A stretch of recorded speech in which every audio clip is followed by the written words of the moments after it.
America in danger. And by the way, we are in the 75th week of the globalist insurrection in America. Yeah, I think that's actually, I think your estimate is low. It probably is. I think it's low by about 1,000 or so weeks. Well, I would agree with that. I think that the 75 thing is just let's say we're in a milestone. Right. Well, we'll say we're in the 75th week of the overt, visible, in-your-face globalist insurrection. There you go. How about that's a modifier? Exactly. Exactly. You know, and we talk about that, and a lot of times on this show we talk about things that don't appear to be correct at first blush. They seem off, and that's the first thing to look for.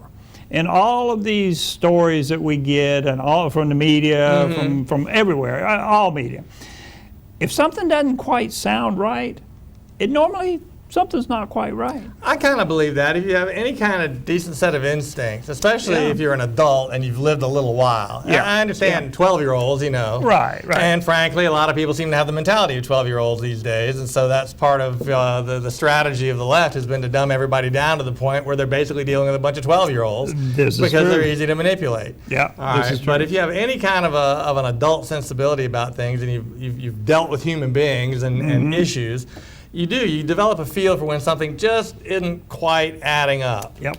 And that's a phrase I use a lot in my everyday life. Well, that doesn't add up. Yeah. And a lot of the things that we discuss or that we're presented with or that we're told, they just don't comport with your daily experience and your common sense. And that really, there's more than enough material to deal with just based on that gut instinct that I think many of us share. Yeah, there absolutely is. And we've run segments on the CDC lying, the government lying, the military lying, the NIH lying, all of these organizations lying, the media lying. The media is notorious for that. CNN has a long history of making up things.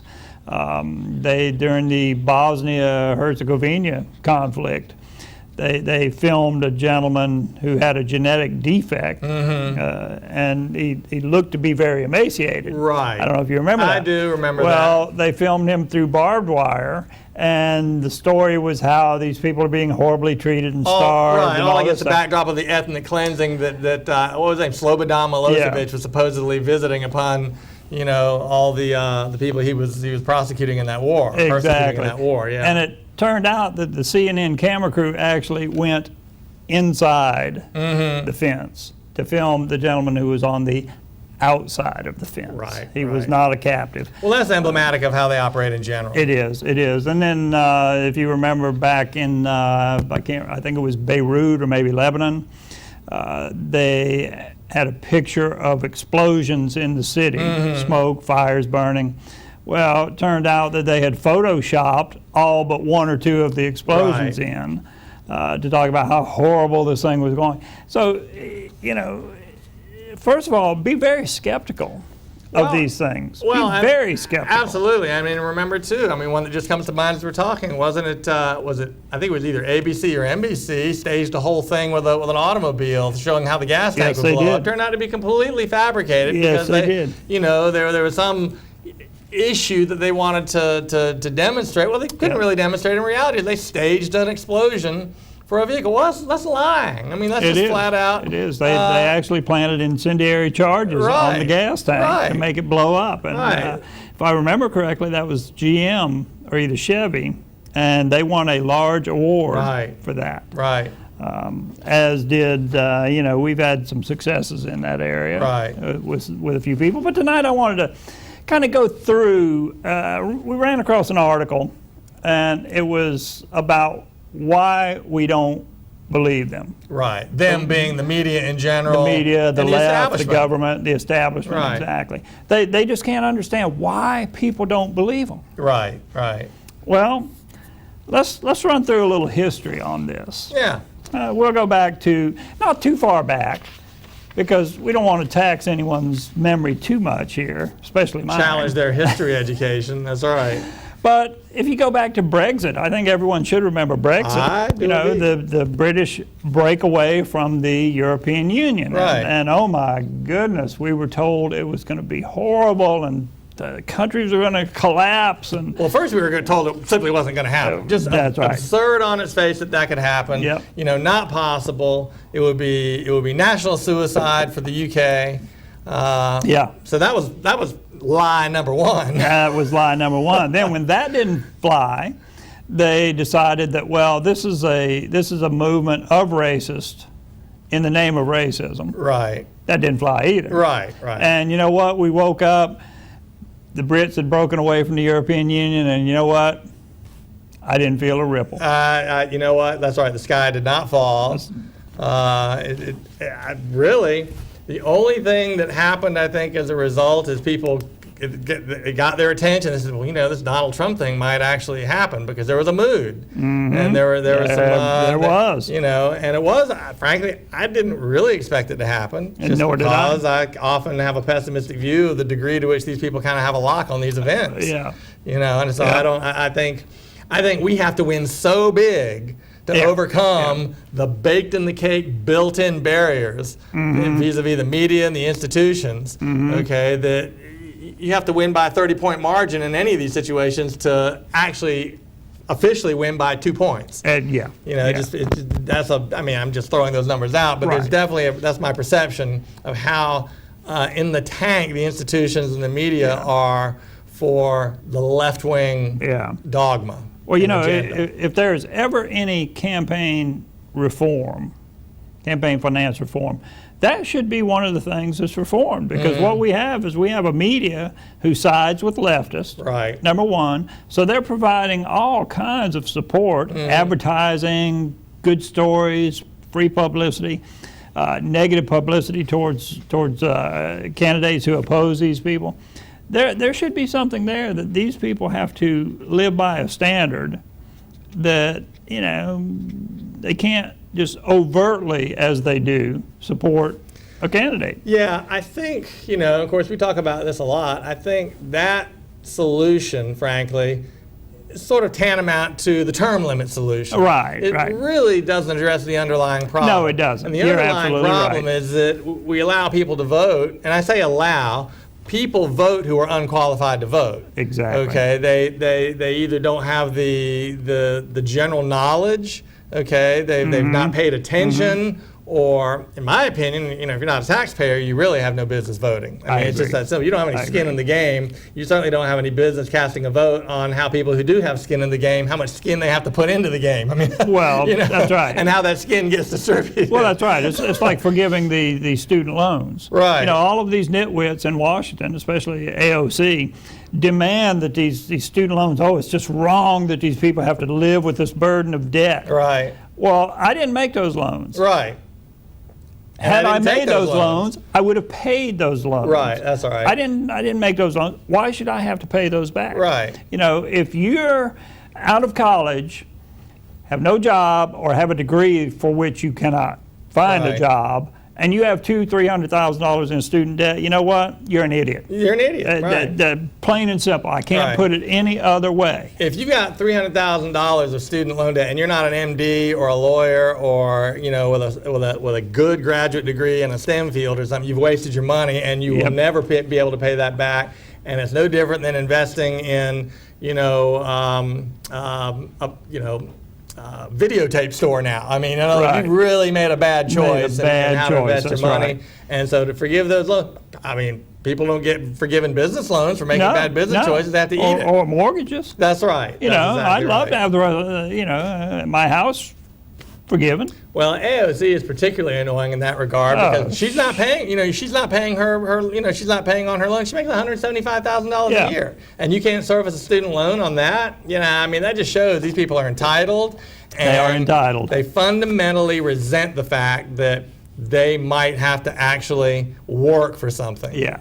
Now, what was her degree in? I'm just curious. Well, economics, presumably, from Boston University, I think, or one of those Boston Really? schools. Yeah, well, people. Well, that's not saying much It's for not. wherever she went to college. Yeah, and people have actually made quite a bit of fun of, I mean, it kind of serves as an indictment of what kind of economics education. Well, I can being, believe that. I can believe that. I right. can believe that. But back along the lines of why we don't believe the media and the government or anyone. Well, let's move to Donald Trump right after Brexit. Well, we were assured there was no way. Hillary Clinton was a 99% certainty to go in as president. Right. I woke up at 2 o'clock in the morning and looked at the numbers, and Donald Trump was winning and pretty much had a lock on it. Yeah. I was shocked. Right. I was really shocked on that.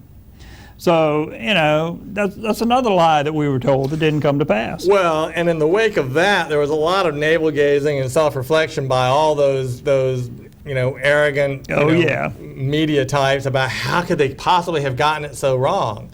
I don't think they learned a lot. I think what they really didn't understand is, gosh, how do we not have a better lock on this election? Because they really do, manipulate these things quite a bit. Well, they do, and I think we saw that in the 2020 election. It's a new year. There were all sorts of irregularities. Well, 2020 was a result of the individuals we're talking about saying, yeah, this isn't happening again. Well over. Yeah, that's right. I mean, on day one, look, before Trump was even inaugurated, they started working up, all kinds of contrived nonsense about a Russian collusion hoax. Okay, which has been definitively shown to be false and made up. People should be going to jail over that. They probably better. but it was an overt attempt by the intelligence agencies and the media to A, try and keep him from winning, and when that didn't work, B, to cover up what they had done to try and keep him from winning, and try and cast shade on him as a colluder with Russia in some ridiculous and see that. That's a good example of how things just don't add up and make sense. Right, exactly. First of all, remember the whole story, the whole element of the Steele dossier. Yeah. Was that Trump had paid Russian prostitutes to urinate on a bed that Obama had slept in. Now, I'm sorry, that sounds like something that a doggone 12-year-old or a 15-year-old would come up with. Yeah, and I got to exactly. tell you, a lot of these people really seem to have the mentality and the maturity of 15-year-olds. Yeah. Okay, that's right. the kind of thing that actually makes sense in their circles. They believe that's plausible. It was so outrageous, but that's their caricature understanding of people like Donald Trump. Mm-hmm. And it was just the minute I heard it, I said, "Well, that's just absurd. What kind of that doesn't even make reasonable sense." No, it didn't. It turned out to be completely contrived. Completely contrived, and yet we had senators and congressmen telling us that they had seen the evidence. Right. That the evidence was coming out, and that Donald Trump did in fact collude, and yet they're still in office. Right. They're still spending our money needlessly. They're still jerking us around. Why are they in office? Well, and to this day, apparently, based on a recent poll I saw, a majority of Democrats still believe that the Russians, engineered the defeat of Hillary. I'm sorry, Hillary engineered the defeat of Hillary as much as anything. Exactly. She's a horrible candidate, bad retail politician, not nearly as smart as people make her out to be. That's right. And I'm perfectly willing to tell you when I think somebody on the other side is smart. Mm. I think Bill Clinton was 10 times smarter than she. As do I. I thought Anthony Weiner, as disgusted and perverted as he is, if you ever actually saw him in debate, he was brilliant. He could twist people up in knots with his ability to debate. Now, he was wrong, and he was corrupt and obviously perverted, but he wasn't stupid. Right. Hillary is just not that impressive on any level. Well, I agree. And her whole history, when the history comes out on her, she was incompetent in many jobs that she held coming up. Absolutely. And essentially, if you look at the daughter, who Chelsea Hubble, who mysteriously looks a lot like Webster Hubble. Yeah. We might kind of think how she got some of her jobs. Maybe. Right. But anyway, with the Trump thing, and then the Mueller report. Right. Oh, that was gonna reveal everything. Well, it revealed that there wasn't anything there. Right, and that Mueller was the prototype for our next president. Yeah. You know, I mean, Exactly. he was feeble and incoherent and Yeah. really not up to it, and it was really rather.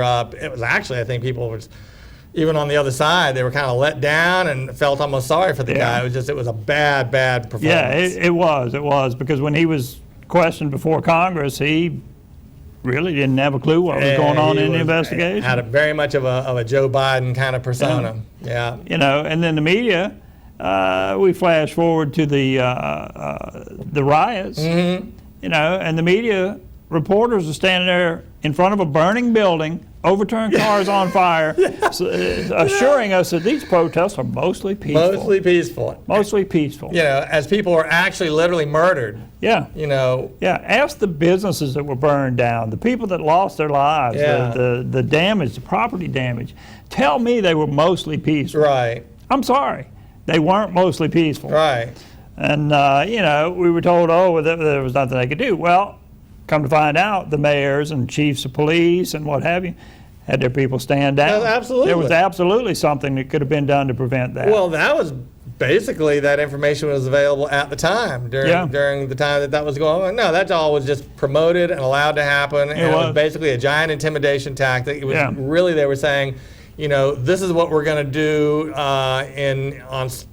in spades if you don't elect who we think you should elect. Exactly.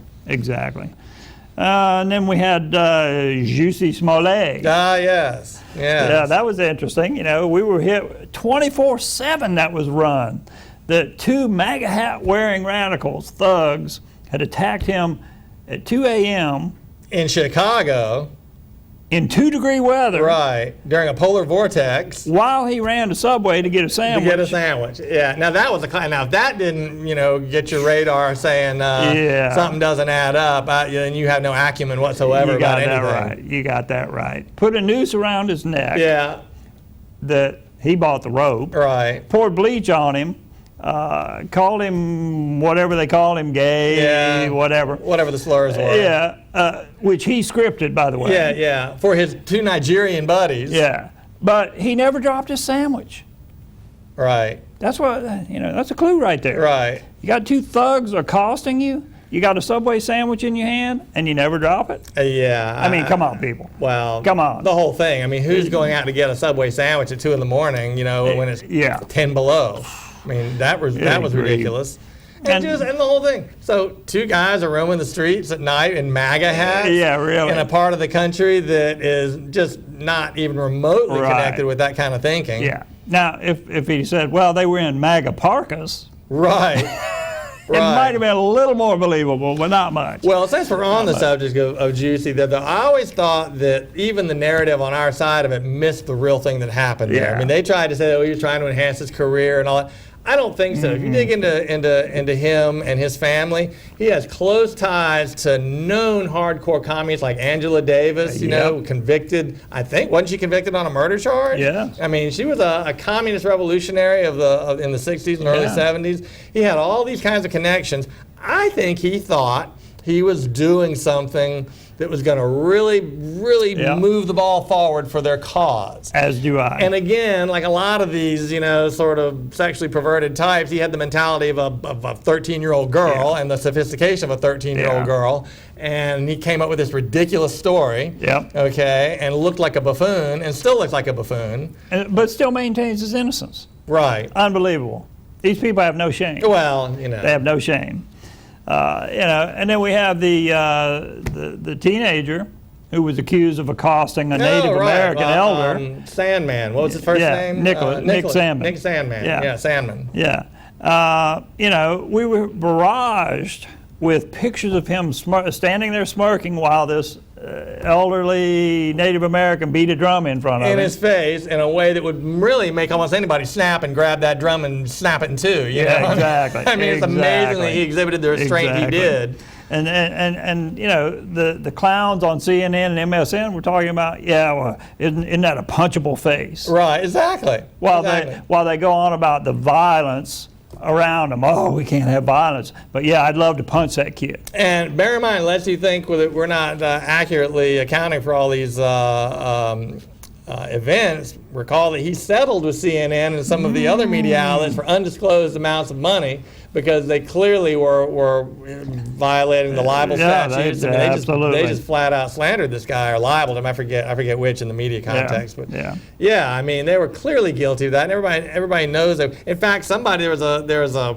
one of these panel discussions where Brian Stelter was, Mr. Potato Head. Brian Stelter was there. And some young guy from the audience, a student, he challenged him on a lot of the whole thing was on disinformation, ostensibly. The disinformation thing and how Fox News and some of these other outlets were just rife with disinformation. Well, I won't always argue that. Fox has their own problems, things that get my goat. I agree. But CNN is just outrageous. And this young man proceeded to list all these things, and Brian Stelter's response was, well, I'd love to answer your questions, but we got to go to lunch. It's lunchtime, Yeah, I mean, these people are just liars and propagandists, and they're nothing but the media arm for the Democratic National Committee and the leftists and the globalists who control them. That's right. And that's why they've got to cancel people, because they don't have the arguments to stand up to strict scrutiny. That's right. They can only argue when their argument's the only one on the table. Exactly.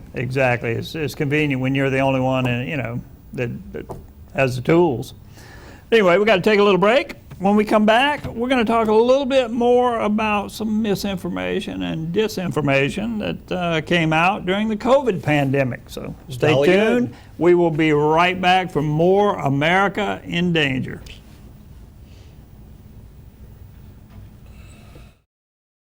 Chiropractic.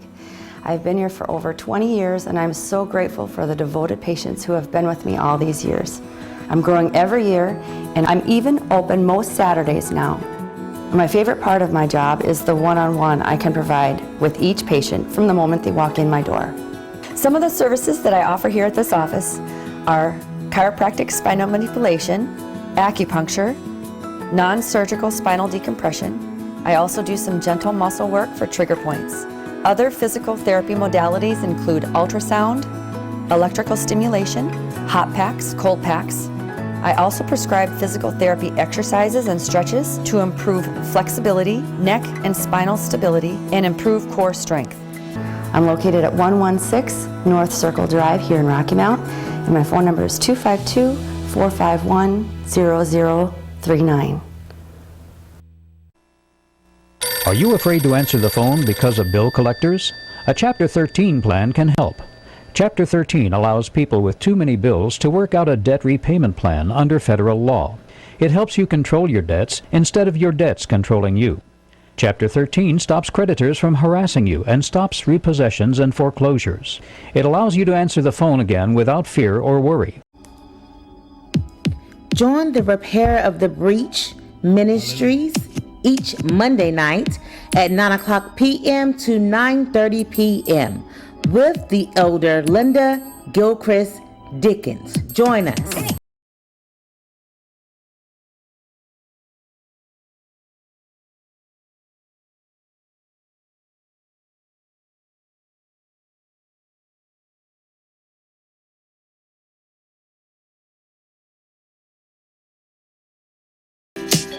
But she's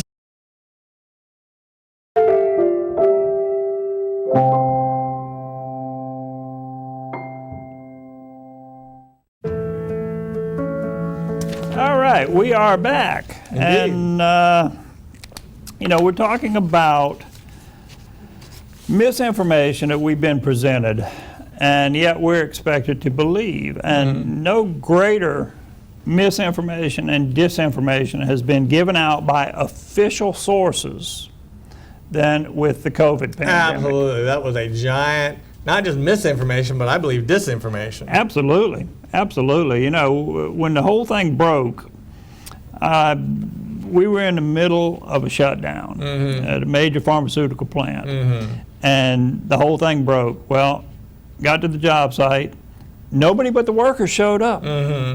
Everyone else locked it down, stayed home.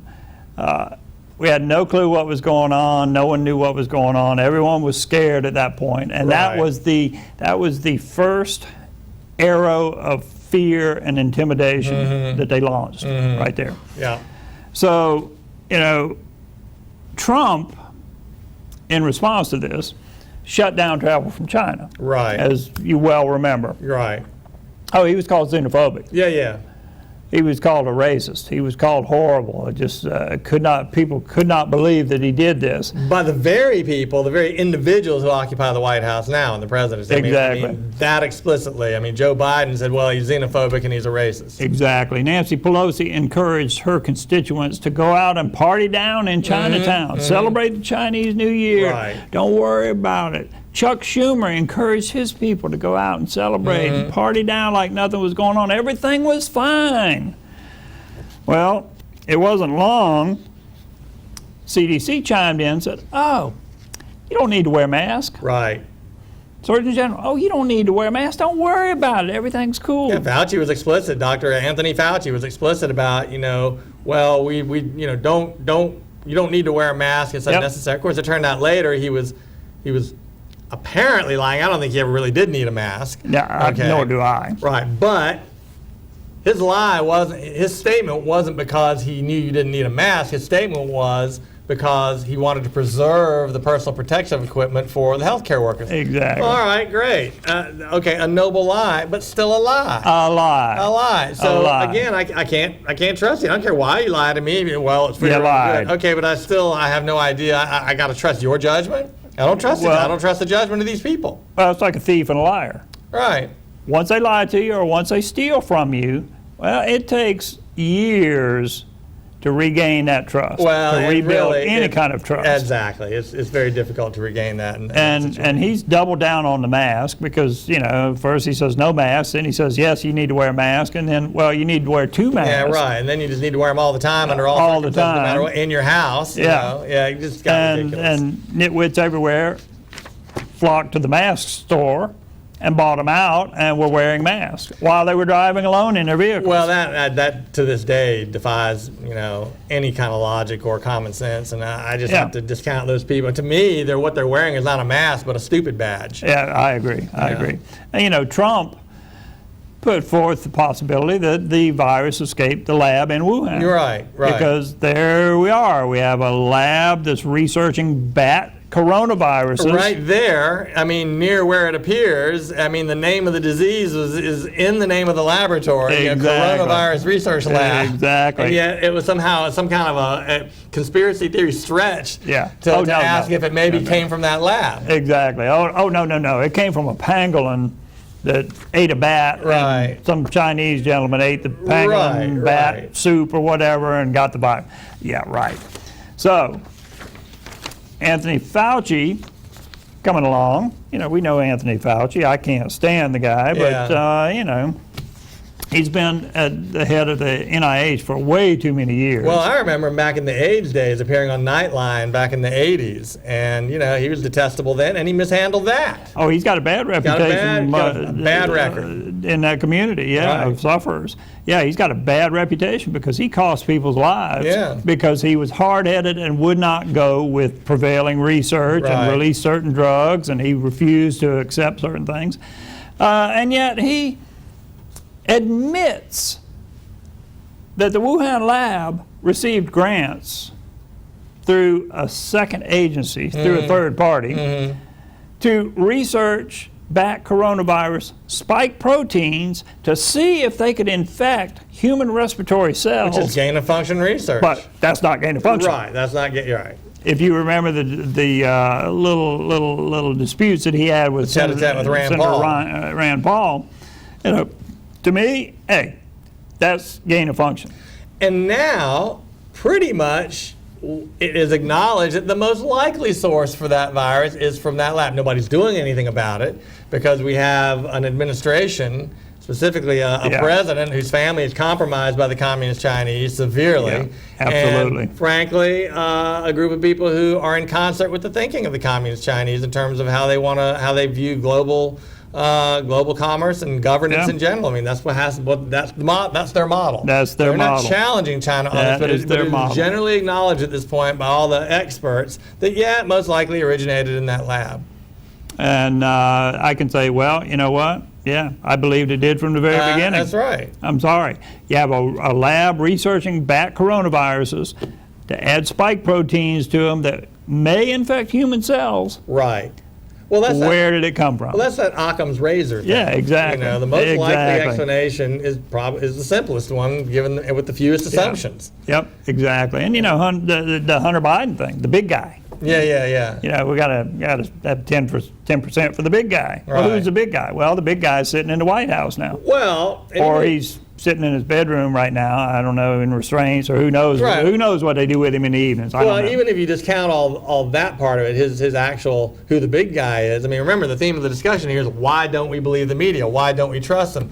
They completely suppressed the Yes, Hunter they did. Biden laptop story, claimed it was Russian disinformation. You had Yeah. 50, retired intelligence people who knew better. That was just, I mean, again, that's why I characterized at the beginning of the show. This is just an in-your-face Yeah. globalist insurrection where Yeah, it is. these people are they're just saying whatever they think they need to say, and they know they have a willing and complicitous media that will absolutely parrot those lines in the mainstream. ABC, NBC, Yeah. CBS, MSNBC, CNN, and really to a much lesser extent, but nonetheless also guilty of that to a certain extent, is Fox News. Yeah, absolutely. Absolutely. You know, and the lies just continued. With the Hunter Biden laptop, you know, with the fact that he was given millions of dollars by Russia, by Ukrainians, Right. by Chinese. He was hired for positions that he had no qualifications whatsoever. He was flown around on Air Force Two when Joe Biden was vice president and introduced to all of these people in these nations. And there's no collusion there? Right. Yeah. Just again, I mean, I get tired of the what if kind of analogies, but if one of the Trump children had been even remotely engaged in any kind of any of that behavior, they'd have a dedicated cable channel just to discuss that 24/7. Oh yeah. Well, if you remember, one of the Trump boys was going to meet with a Russian Right. who supposedly had information on the Clinton campaign. Turned out to be something to do with adoption, right? Yeah. It was just a pretext to meet because they had some agenda that they wanted to get assistance with. But never met with her, and yet that was more evidence of Russian collusion. Right. Like, really? Yeah. Yeah, I don't know. I mean, again, all of this really feeds the sentiment that I don't believe them. I'm at a point where whatever they say, I think, well, I mean, I suppose, but I don't really believe it until I see other independent evidence, and that's unfortunate because there was a time. I mean, I always knew there was a bias, and really, it's probably always been this bad. They just were able to keep a lid on it. Now they're just unhinged, and they can't really keep a lid on their flagrant partisanship and all that. But at one time, I more or less felt like, okay, well, the institutions, they have a bias, but I can more or less trust the facts that they put forth. At least the facts that they allow me to hear are facts. Yeah. Now the facts that they allow us to hear often aren't actually facts. Well, that's right. They're just contrived, made up, BS. That's right. Well, we no longer have reporter journalists. What we have are opinion talking heads. Right. Even the lowest reporter in the field no longer goes out and simply reports the facts. Yeah, they're just propagandists. They're propagandists. Right. They go out and they give you a spin on it. Yeah, they're there and give you their opinion on it. Right. Their function is to perpetuate a narrative. Yeah, exactly. And that's what they do. Hence the mostly peaceful protest soundbite. Wow. I mean, talk about cognitive dissonance. I mean, as he says that, buildings are burning in the background. I mean, you can actually see them. It's like, like on these comedy shows, I can hear you. It's about how I'm right here. I can see the burning buildings, and you're sitting here using phraseology like mostly peaceful protest. I mean, that's laughable. It's like the video clip, the fellow that was in the airplane, I can't think of his name right off, but this clip was going around a few years ago, and he's in front of a burning house, and people are walking along, stopping to look, and he said, "Move along, folks. Nothing to see here. Right. Nothing to see here." Right. And that's essentially what they're doing. That's right. They're lying, and we can move to the climate crisis. Well, for more lies here. Yeah, which I think all of this stuff, the COVID, I think all this stuff is basically leading up to implementing those kinds of regimes that they've imposed on us these last couple of years over this phony made-up climate crisis thing. I agree. Well, you know, there's a new report released this month from the Global Warming Policy Foundation. Now, the Global Warming Policy Foundation has received the ire of every left-wing loser in the world because their mission is to debunk and to work against these egregious policies that governments are implementing on the pretext of protecting us from global warming. Right, which is just a completely contrived and made up. It is. Thing. You know, and they've done research, and what they say is there's been some gentle warming of the Earth. But if you look at the temperature record, I'm sorry, the temperature record is inconclusive. You cannot derive temperatures from ice cores. I'm sorry. Right. Not within any 2-3 degree level of accuracy. It's like carbon dating. Right. Yeah, you get a couple 100,000 years in there. Which, if you're trying to date something millions of years old, that's close you know, enough. I mean, it's like the joke, you know, one of my favorite jokes is the fellows at the museum, right? And he'd gotten a job giving a tour guide at the Natural History Museum, and he says, yep, he said, these dinosaurs here are 65 million and 11 years old. And the guy says, well, really? Well, how do you know they're exactly that old? He saes, well, I started this job 11 years ago, and they told me the dinosaurs are 65 million years old. So, right. So, exactly. I mean, you can get in the ballpark with these things. Right. But to try and draw conclusions about relatively, really very small, statistically maybe questionable increases in global climate, and to say that somehow that presages a catastrophe in the loom. First of all, most of the catastrophic prognostications are based on computer models. They're not based on actual evidence. They're based on, and if you go back, if you take these computer models and you plug data in from 30 years ago, they predict a much worse set of conditions than exist now. Okay? I mean, we could spend the whole show reciting all the ways in which the predictions of the environmental crazies have been wrong. Yeah. And I mean, completely wrong. Yep. And the list just goes on, and yet they still have credibility. Okay. Yeah. Oh, absolutely have credibility. And I'm sorry, to paraphrase James Carville from the 1992 presidential race, it's the sun, stupid. I mean, exactly. You know, any variations in climate are going to be 95% the cause or the result of solar activity. Yes, indeed. You've got solar cycles, you've got sunspot activity, you've got a lot of things that play into it. There have been cooling and warming periods throughout the Earth's history. The tiny amount of carbon dioxide that human beings are injecting into the atmosphere is negligible compared to just one major volcanic eruption. Yeah. Okay. Yeah. You know, Pinatubo or Mount St. Helens. All right. And people literally have been ginned up to believe that we have, 10, 12 years? Well, they've been telling us we've only got 12 years to solve this problem or it's all over for 50 years. Yeah, they have. It's all about scaring you into giving up your liberty. They used to do it with nuclear war in the Soviet Union. Right. Well, you know, we don't sort of capitulate some and give up our independent, our individual liberties. We're gonna all blow up in a nuclear war. Then it was all these environmental things, and now it's the global, you know, and the global warming, and now it's climate change because global warming didn't really pan out. COVID, I think, has been a trial run for a lot of the policies and a lot of things they want to do. I think so. You know, the Global Warming Foundation went on to say that yes, we have some gentle warming, but the temperature record is very short relatively. You know, you can't go on 100 years of accurate temperature measurement, which, you know, the means of measuring temperature now is a lot different than it was even 50 years ago. Right, and before that, you know, there was no way to measure it. I mean, it was somebody going out looking at a thermometer saying, yeah, this. Yeah. And much before that, it was just somebody going out and saying, yeah, sure is hot today. That's right. But, you know, they're claiming sea level rise. Oh, these cities are going to be inundated. Well, we've heard the Maldives is going to be gone 20 years ago. Right, well, we heard there wasn't going to be any snow by now. Well, that's right. The polar caps were going to be gone. Al Gore, you missed that one. But there is some sea level rise, and naturally so. It has to do with tectonic action of the plates of the Earth, the crust of the Earth, you know, and what have you. If we look at Utah and that area of the U.S., there's a huge salt lake out there. Wonder where that came from.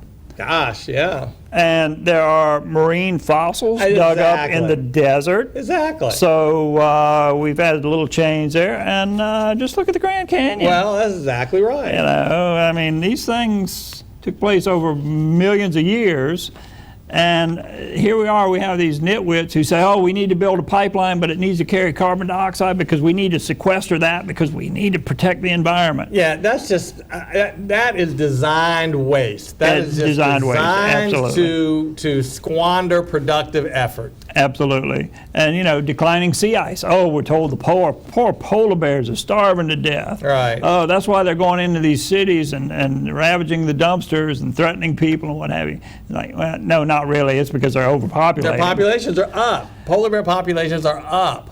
And, okay. Antarctic sea ice is way up. Yeah. And you know, the global sea ice, even though it's remained below average for the satellite era, all right. Right. We have no knowledge of what it did before satellites. That's right. Other than the fact that, you know, we lost some people in ships trying to get through there, and, you know, people were frozen in the ice and what have you. But we have no knowledge of what the trends were before satellites. And besides, all that aside, a warmer world is going to be a greener world. If any of this is true, I'd prefer a warmer world. Absolutely. Growing seasons are longer, places that are uninhabitable become inhabitable, and they base all their estimates of all the displacement and population damage on the notion that nobody's going to do anything until, you know, all this stuff happens. Well, it's going to take 100 years for these things to happen, right, if they are going to happen, and I don't really think the evidence supports it at all. No, I don't think it supports it. Again, I go back to the fact that they've been wrong about every one of their predictions. Every single one of their predictions. Every one of them. I'd like to see one that's been correct. Show me one of these predictions that they've made in the last 20, 30 years where the outcome has been shockingly in their favor. Yeah. It just has not happened. I can't show you one because I can't find one. Right. With that, we got to take a little break. When we come back, we're going to talk about some things that, you know, with the global warming and what have you, that are threatening food shortages. And I've got a little clip of President Biden, and I think you'll find that interesting. So when we come back, we're going to talk about that a little bit because, you know, if you can't scare people with deadly diseases, you scare them with food. You scare them with starvation. So we'll be right back to talk about that a little bit. Stay tuned for more America in Danger.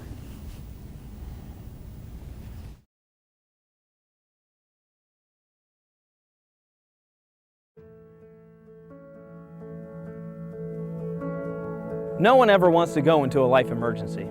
In fact, many of us wouldn't even know what to do if we were faced with an emergency, but they will come.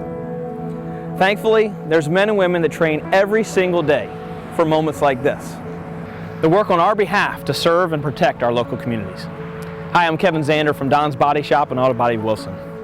With everything that's going on in life right now, we just want to take a moment to thank our first responders, for those that pledged their lives to serve and protect in our communities.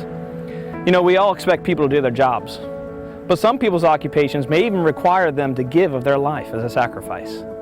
For this reason, we also want to honor those families that lost a loved one in the line of duty. Our thoughts and our prayers are with you. Let us not take these servants for granted. To our first responders, again, we say thank you. From our nurses to our military, we appreciate your service.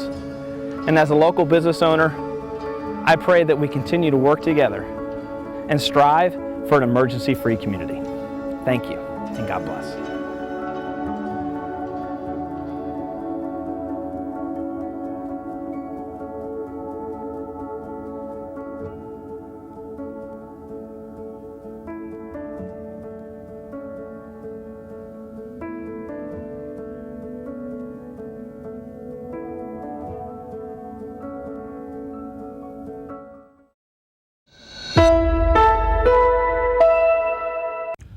Safe and secure. These two words are simple yet powerful. In order to feel this way, you should know that you have the tools necessary to provide safety and security for yourself and your loved ones. As with any tools, learning how to properly use them is best learned from experts who we know we can trust. Experts who have a proven track record and a commitment to serve and protect. Enroll now in Sheriff Keystone's North Carolina Concealed Handgun Carry class, taught at the CPF Training Center in Rocky Mount. Sheriff Stone utilizes a first-in-class classroom environment and indoor firing range. This ensures a training experience that is welcoming to both first-time firearm students and those with more experience. An attentive staff that takes time to teach students the legal requirements of becoming a permitted concealed carry citizen. In addition, Sheriff Clee Atkinson teaches students situational awareness, self-defense, and skills needed to avoid becoming a victim. As you know, Sheriff Stone and Sheriff Atkinson have committed their lives to serving and protecting. There is a reason Sheriff Stone and Sheriff Atkinson's class book in advance. Come learn from two of the region's most seasoned and professional public servants. Safety and security, two simple but powerful words that can be a part of who you and your family are. Call 252-813-8898. Register today. Are you afraid to answer the phone because of bill collectors? A Chapter 13 plan can help. Chapter 13 allows people with too many bills to work out a debt repayment plan under federal law. It helps you control your debts instead of your debts controlling you. Chapter 13 stops creditors from harassing you and stops repossessions and foreclosures. It allows you to answer the phone again without fear or worry. Call H. Frank Allen, Attorney at Law, a debt relief agency providing bankruptcy relief under the Bankruptcy Code.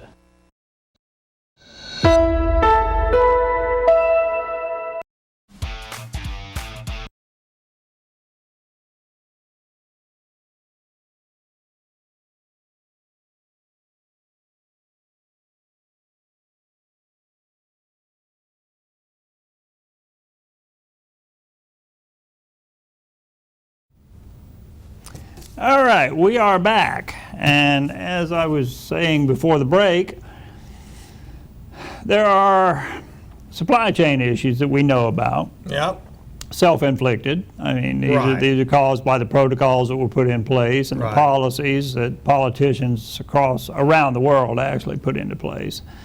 And as a consequence of that, so far the grocery stores have been pretty well stocked. Yeah, There was a time when things got a little short, a little tight, but overall they've remained pretty well stocked, and I think that's a testament to the drive and just integrity of U.S. producers, suppliers, and I agree with truck that. drivers and what have you. I mean, I will say that they try very hard to but it's like it's like trying to kill a vampire. It's harder than it looks sometimes. Yeah, absolutely. And they try very hard to put the stake through the heart of American business, and somehow they often find a way to continue to be productive against impossible odds. In spite of every impediment that they can throw at them. Right. It's just like the oil drilling right now. Yeah, there are leases out there, but there's every impediment that the Biden administration could throw out. They've empowered the EPA, the Justice Department, everyone to throw roadblocks in front of these people. Correct.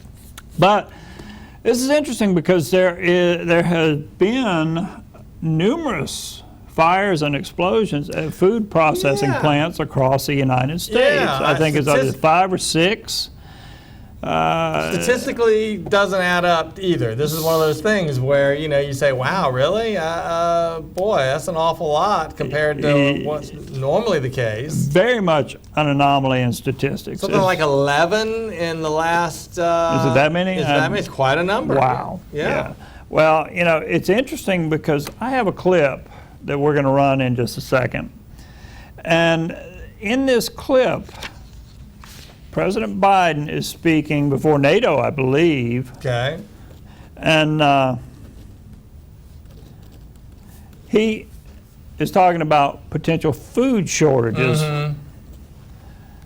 And he says that, yes, there are going to be food shortages. Right. And they will be real.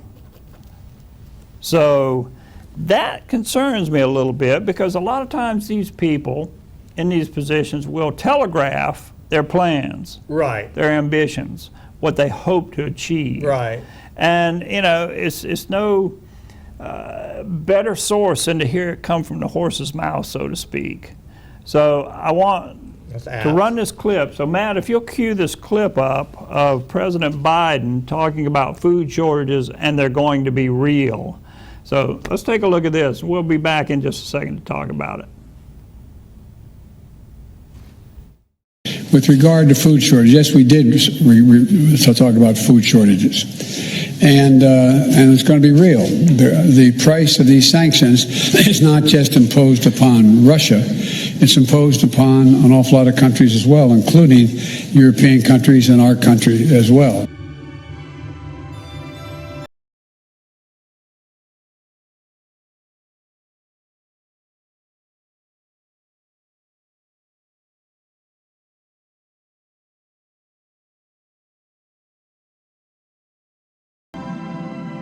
Food shortages, and they're going to be real. Okay, well, I mean, of course, grammatically, that's a dumb statement. They're going to be food shortages, and they're not going to be real. I mean, what would that mean? Nothing. So obviously, if they're going to be food shortages, I assume they're going to be real. I don't know why he phrased it that way. Well, I think it's because these people operate in such a strange fantasy, contrived world. He knows that half the things he says aren't real. Exactly. Well, if you remember a speech a while back, in mid-speech, he stopped and he said, and that part is true. Yeah, I do remember. So does that mean that the rest of it was nothing but lies? Well, in my mind, probably so. You're going to have to give us a key card here to follow. Exactly, which ones are true. Maybe a little light that comes on the screen. Right. A little green light. If it's true, flash a little green light, otherwise. Well, it does appear that there might be some reason to be concerned about food shortages. Whether it'll be something that really affects us in a big way here in the United States, I don't know. I do know this. We have a population, worldwide, and especially in this country, that really cannot be sustained without the food productivity that we have. You got that right. Okay, that's one of the wonders of the world, in my opinion. Mm-hmm. Okay, and yet, really, for all the things that people prepare for in emergencies, really, I think people lose sight of the fact that you can't go long without food. And we rely on these distribution systems to stock these grocery store shelves. That goes away in any kind of meaningful way. Yeah, you got a problem. Absolutely do. Absolutely do. I'll just go. I'll just shoot a squirrel. Well, you and everybody else. Oh, well, the squirrel population will be depleted pretty quick. It'll decline real quick. Right. Real quick. And besides that, if you're walking around the city neighborhood, city park with a rifle, they're going to arrest you. That's right. But the good thing about that, they'll throw you in jail and maybe they'll feed you. Well, or maybe not. This is true. But, it's interesting because we've seen, QVC over in Tarboro burnt down a couple of weeks ago. Yeah. That's a big facility. Right. And I haven't heard what caused that fire, but it's very mysterious because that's a modern plant. That's a modern facility. And I'm going to tell you what, unless they were paying off some inspectors or the insurance company, which I doubt it, they were probably insured by maybe Factory Mutual or some big company like that. Yeah. Those people are relentless in their fire protection requirements. Right. And I know that firsthand because, we've done projects in a warehouse at a pharmaceutical facility, and they required additional sprinkler systems and in-rack sprinkler systems and all kinds of additional stuff that you would normally not see in a commercial building. Right. So it's very strange that fire got out of hand like that. Now, one thing they say about fire suppression systems is they are not there to put the fire out. They are there to keep it from spreading. Right. And contrary to what people see in the movies, if you trip one sprinkler head, it does not trip all the sprinkler heads. Right. They are independently tripped, unless you have a deluge system, and then that's a whole different thing there. But it's very concerning that President Biden says, we're going to have food shortages, they're going to be real, and then he promptly turns to blame it on Putin. Well, that's right. And there are reasons to think there might be some food shortages. I know they're having a hard time producing and shipping fertilizer. Yeah, absolutely. If you can't fix that nitrogen in the soil without fertilizer, you're not going to grow. That's the thing, and I'm going to tell you about modern farming is so precise. That's right. That, they've got to get so much produced from an acre of land, and it requires a certain amount of fertilizer, and these farmers cannot plant if they can't get the fertilizer because they cannot take a substandard harvest. Right. You know, so yeah, there's major problems there. I mean, we're not trying to hawk, emergency supplies, Right, but right. it's not a bad idea to have a couple of months worth. Yeah, well, nothing gets people's attention better than the inability to get some food. I mean, Yeah. and that's the kind of thing. I mean, you look through our history. That's the kind of thing that brings societies down. I mean, food riots. Oh, absolutely. And, I mean, are we predicting that? No, but the president himself said there will be food shortages. To what degree that is, I don't know. Yeah. I don't know, and is it really going to happen? Again, I don't know, but I wouldn't bet against it. Yeah, I wouldn't either. In fact, it concerns me. Now, in case it's not clear what we're saying here, though, any food shortages that we do experience will have been completely engineered. Absolutely. With a purpose, okay, and an objective. Yep. And part of that is hungry, scared people will give up all of their liberty in a second. It's sad. A second. It's sad, but it is a statement on the human condition. Absolutely true. In fact, what they would do, they would put all kinds of criteria on the ability to get food. Oh, well, you got to turn your guns in to get food. Right. Oh, if you've got 2 cars, you got to turn one of those in to meet the environmental requirements to get food. That's right. To get your ration. Think they won't? Yeah. Look at what they did with COVID. That's right. And they're above all that? That's right. That's exactly right. That's who these people are. That's their mentality. They're authoritarians and tyrants. Exactly. Now, we were going to talk about Disney a little bit, and we only have a minute left. Disney, interesting situation. They were self-governing in Florida from a special provision years ago. Which I didn't know that. I didn't know that was possible. I didn't have a clue. That's like an Indian reservation deal. Basically, yes, it was. They were able to engage in eminent domain and seize land and all kinds of things. I understand it. They were within the rights to build a nuclear power plant if they wanted, unfettered by self-governance. Right, completely self-governing entity. Absolutely, and it's interesting the comments that I've seen because Florida just passed a law revoking that status. Yeah. So now they're going to have to pay taxes to the counties and the municipalities and what have you, and there's going to be some pain. Mm-hmm. It's not going to be just a simple transition. There will be pain. Right. Some of the municipalities and counties will have to pick up the pace and hire additional staffing and what have you. But in the words of the left, sometimes it's painful to do the right thing. Right. So my closing statement is Disney, take your medicine. Absolutely. Take your medicine. And with that, we got to run. Hope you enjoyed the show. Have a great week. We'll see you next Saturday for more America in Danger. I'm Robert Crescione. I'm John Gatsis. Have a great week.